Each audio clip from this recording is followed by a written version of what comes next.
Good morning, good afternoon, and good evening, everybody. Thank you for tuning in to another Supatease video, and we've been getting update after update after update, and it is an absolute cluster right now in terms of what's going on with 9.1 and being able to identify what's coming. It almost looks like 9.1 is basically a new expansion, especially when it comes to PvP. So for myself and for everybody at home, if you're interested in what I think of the classes moving into 9.1, I wanted to summarize and go over my top 5 specs. I'm looking at performance and fun as well. Do note that pretty much every spec is getting a huge PvP honor talent overhaul. Sorry, Windwalker Monks. So far, not really seeing the most for you, but almost pretty much everybody else. And I think there's probably going to be more. So if you're interested in staying up to date in the know and the now, then do make sure you're subscribed to the channel here by hitting the button. It's absolutely free. Just lets you know when my videos go live, and I do make it kind of a passion of mine to just get this information up as soon as possible whenever there is an update. So this is going to have all of the most relevant information now and correct some of the things that might be confusing because some spells have changed and then been redirected in a different direction. So I wanted this as kind of a catch-up summary of the top 5 specializations. Now, number 5, I'm giving this to a healer, and it might be surprising. I can imagine a lot of people are thinking I'm going to say Mistweaver, and I feel like Mistweaver has already been kind of done to death. I do expect it to be really powerful, so if you are interested in trying Mistweaver, definitely check it out. But another healer that I think is flying under the radar and could come as a surprise to some is actually the Holy Priest.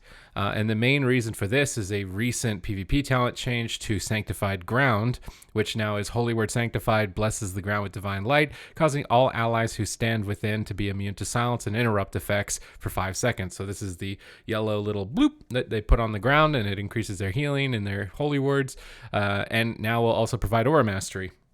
So if you're playing with casters who need to cast Chaos Bolts or Polymorphs or Cyclones are very important spells, and I'm thinking particularly for the Rogue Mage composition, this is just one that simply cannot be beaten out of the game.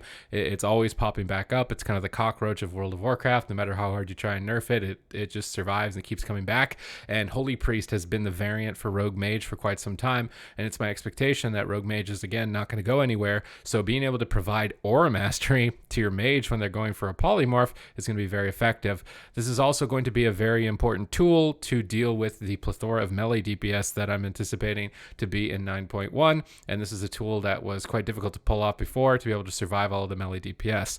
You're going to see your flash heal being buffed baseline by 15% in PvP combat, a small nerf to your Greater Fade. This is to all pre-specializations that have Greater Fade. It's not going to be too big of a deal, I don't believe. And then also as kind of an emergency backup, your Spirit of the Redeemer is now a 2-minute cooldown down from 3 minutes, which makes it a lot easier to cycle. And kind of the icing on the cake is now that Symbols of Hope will allow, they will each recover 60 seconds of cooldown on a major defensive ability, and they regain 18% of their missing mana over 5 seconds, and it was 12%. And this is to all of your party members.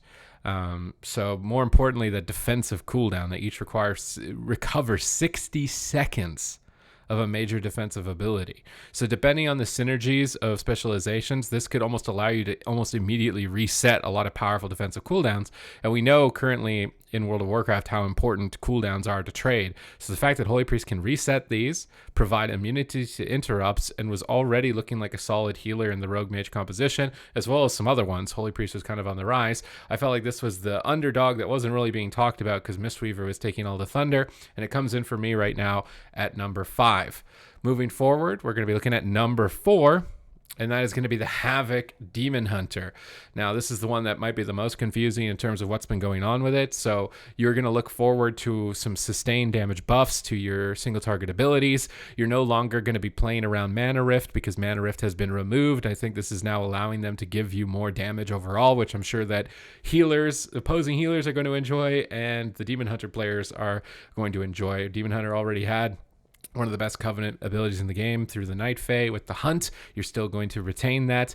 And now your Darkness is just a baseline 50% chance, rather than needing to talent and to cover. So you can think of this as a buff and a nerf. You get a sort of solid defense, not the most reliable, but you'll open up your options to get more honor talents, and you're going to get a couple of those. Isolated Prey in particular, looking like a pretty nice one, where your Chaos Nova will be increased by 1 second or stun duration if it hits one target. Your Eye Beam, if it hits one target, will do 10% more damage, and your Fell Rush will generate 35 to 45 Fury. On top of all of this, your Unending Hatred is now going to be any damage done to you is going to give you Fury. So the abilities that generate and spend Fury are doing a lot more damage. You're going to be generating way more Fury. Your single target pressure is going to be a lot higher. And you're also going to look forward to your Mortal Wounds effect shifting into your Blade Dance from your Fell Rush to kind of ease up your rotation. So everything is kind of coming out smooth like butter for Demon Hunter after all of this. Really, the only downside, I think, is that loss of 20% potential guaranteed safety is being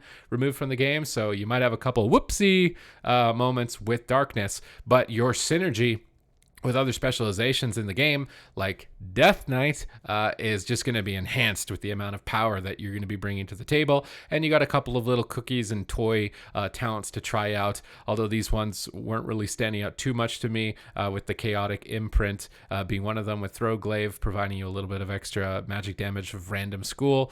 You could test these out and try and make them work, but they didn't stand out to me too particularly well. It's more important that you're getting a ton of damage, a ton of Fury generation to support that damage, and now you're no longer going to be reliant on any sort of types of Mana Rift strategies because Mana Rift is gone. So you're going to be looking forward to a lot. And you're with having Mortal Wounds now as an option in PvP, your flexibility to a bunch of other different compositions is going to be open a lot more widely. So this is looking like number 4 for me. We're just about halfway through the list, and this is already looking pretty crazy. But number 3, and we kind of hinted at it, and it's kind of a double whammy here. I've included both Frost and Unholy Death Knight. And this is because we don't know for sure if the meta is going to shift. I'm always someone who views it as like, it's probably not. It's probably going to be very cooldown, burst oriented still, even after all these changes, which means that Unholy Death Knight could be in a tough position because Unholy is just more consistent damage than Frost is. Although they are both getting a lot of cool new tricks, and one that is shared between them is Strangulate. You're going to be able to get your silence back. It was only available to Blood. They took it away from you for 1,000 years, and now you've got it back to torment all of the healers in PvP. Asphyxiates into Strangulates. Yeah, you guessed it. 10 seconds of stun. 10 seconds of fun for you as a Death Knight. You are going to have a lot of options when pairing up with melee DPS and even potentially ranged DPS with this massive crowd control threat, something that you haven't had for quite some time. Unholy is going to look forward to having its rotation smoothed out with Necrotic Strike being replaced with Necrotic Wounds, so you can more kind of just passively generate Necrotic Wounds to absorb healing and then pop all of your wounds and generate more damage more easily. As a trade-off for that consistency and survivability buff to both Frost and Unholy, things like Raise Abomination for Unholy are getting a longer cooldown. It's going to go up to 2 minutes. It might even be the case where you just don't take it. There's a lot of honor talents right now for Death Knight that are superb. So I could see the talents that got nerfed, like Raise Abomination, actually shifting out. And some other ones like Spell Warden, and the Rune of Spell Warding is applied to you with 100% increased effect. You get this plus your baseline weapon engravement. You get both. So you'll get the Fallen Crusader and you'll get the Spell Warden. So you'll get the shield absorption to magic effects. You pair up with a Demon Hunter, man, you are going to be running down some of these casters that were looking initially like they were going to be dominating and taking control of the game. You're going to have a ton of options. You also get access to an honor talent called Death's Echo, which means Death's Advance, Death and Decay, and Death Grip have an additional charge.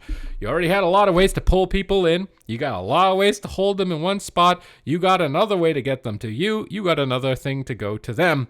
I'm kind of sitting here a little bit surprised that I didn't actually put this as number 1.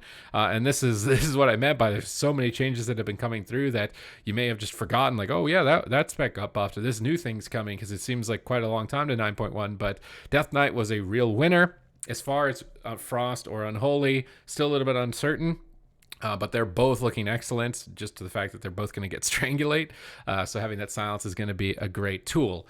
Coming in at number 2, and this one might be a little bit less of a surprise, is going to be the Assassination Rogue. And this is one that was talked about initially. And much like Death Knight, you're going to look forward to survivability buffs. You're going to be looking forward to mobility buffs. You're going to be looking forward to an insane sharpened blade effect through Hemotoxin, where your Shiv now also reduces the target's healing received by 40%. And this has a huge uptime. You can go kidney shot into Hemotoxin on a healer, truck them down. Maybe we even see Death Knight Rogue or something like that, where they pair strangulated out of a kidney shot. I mean, this could be really nasty. There's a lot of potential for new compositions, a lot of caster slayers, and Assassination was already kind of to the forefront of the Rogue specializations, and it benefits in my mind the most from these buffs that have happened. A lot of Assassination Rogues have been going Necrolord, especially in PvP, where you'll now also be getting buffed in your Covenant. You're going to be getting Mastery, and everyone remembers, if you remember from the start of Shadowlands, Pelagos had a tremendous amount of Mastery tied to the Covenant and the Kyrians, and classes were absolutely pumping people and just knocking them out of the park. Necrolord is going to have similar types of mastery stacking effects, which could allow you a tremendous amount of burst damage. So these changes are going to go in to provide you already buffs to comps that you were good at, like Rogue Mage, but it could open up the table to other options. And I mean, in the past, Rogue Death Knight, when it had that Strangulate lockdown to run down healers, was an all-in composition. And I think that we're likely to see a lot more variety when it comes to PvP in 9.1. Like I said, it looks like a completely new expansion, but I don't think you could really talk about a top 5 9.1 list without including Assassination Rogue, although it's not the most kind of interesting of stuff. It's just kind of like crazy powerful stuff. We definitely needed to talk about it. And then coming in at number 1 is a specialization that is getting something that it hasn't had before, specifically in PvP, and one that I think is standing out the most, which is why it came in at number 1, although I am now considering maybe Death Knight should have been number 1, and that is going to be the Feral Druid. Now, Wicked Claws, which is infected wounds, now stacks up to 2 times and reduces 10% of all healing received by each stack per target, but now can also be applied by RIP. So initially this was going to be a 25% mortal wounds fully stacked, but it was really tough to maintain. So now it's going to be easier to maintain for a slight reduction in its healing reduction power, which I think overall is going to be a buff to you as a Feral Druid. You're also going to be getting access to High Winds, which wasn't available to you before, which is going to provide a reduction in healing by the target that gets cycloned when it comes out by 30% on top of the Wicked Claws mortal wounds effect. So Feral Druids now having the ability to reduce healing on top of high mobility, insane infinite off healing, tremendous amounts of damage, great survivability, is going to put them in a spot where they are going to be more flexible than ever. And it's going to open you up to a ton of different compositions. I mean, maybe we even see Death Knight Feral Druid. Maybe it wasn't the Assassination Rogue. The Feral Druid bringing in some mortal wounds, a lot of extra additional stun lock. The Death Knight coming in with the stun strangulate.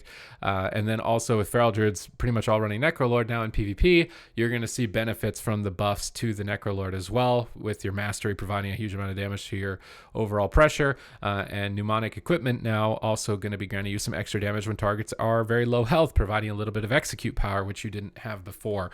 So to me, Feral Druid was already a top contending specialization, and the things that prevented it from completely taking over, things like Warrior or Rogue, was the fact that it didn't have immortal wounds. But now with its great mobility, great healing, like I said, and the ability to reduce healing on targets more reliably, it's going to put Feral Druid in an insane position for 9.1. It's easily standing out for me as number 1. But again, there are so many amazing specializations, and I encourage you to check out my videos. I'll have a link to the playlist with all the 9.1 updates in case you want to jump in there and get some of the goodies. But this was more of a highlight reel for what was standing out to me at the moment for 9.1. And again, as things shift, as it looks like they could, there will be more updates here, which you'll want to make sure that you're subscribed to the channel for. If you would like to follow me live in my gameplay, I stream on twitch.tv/Supatease. And if you liked the video, please leave it with a thumbs up. Comment down below with your thoughts. What's looking the most exciting for you in 9.1? What are you looking to check out? Is this something that I've listed here? Do you think they're going too far on some of these specializations, or are you just really excited for something to really change up here in 9.1? Because I'm sure that we're all really excited for it, and we all just want it to come out sooner than later. But other than that, thank you very much for watching, and I will see you in the next video.